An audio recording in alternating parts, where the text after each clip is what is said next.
Mga ka-deliver, may turo po ako sa inyo. Yung gustong matutong mag-driver. Ganito lang po ang gagawin nyo.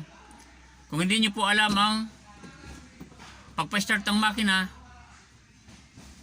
kailangan po itong cambio, naka-neutral po siya. Ganyan po siya, neutral po siya. Kasi kung nakakambyo po siya, hindi po siya magagalaw, ganun po siya. Magagalaw din po siya konti lang. Pero pag naka-neutral po siya, ganun po siyang clearance niya, naka-neutral po siya. Ganun siya mga mechanical.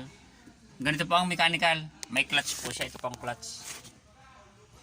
Kung hindi naman, kung magpapa-start po kayo, kasi baguhan pa lang po kayo, tapakan nyo na muna po itong clutch. Sagad po, ganun. Tapos, start nyo po ang susi. Ganun. Ikutin mo itong susi, ganun lang.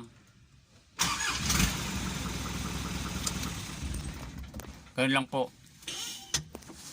Huwag nyo pong bibitawan yung clutch.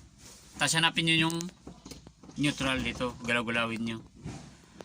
Tapos dahan-dahan nyo nang bibitawan yung clutch.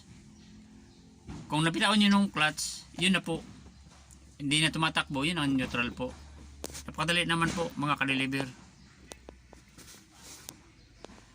At yung sa automatic naman, madali lang naman po yun.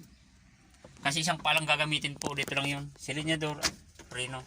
Ito po, preno, silinyador. Pag sa automatic po. Yung gustong matutong mag-maniyo po mga ka-deliver. Paki-subscribe naman po, ka-deliver vlog, YouTube channel.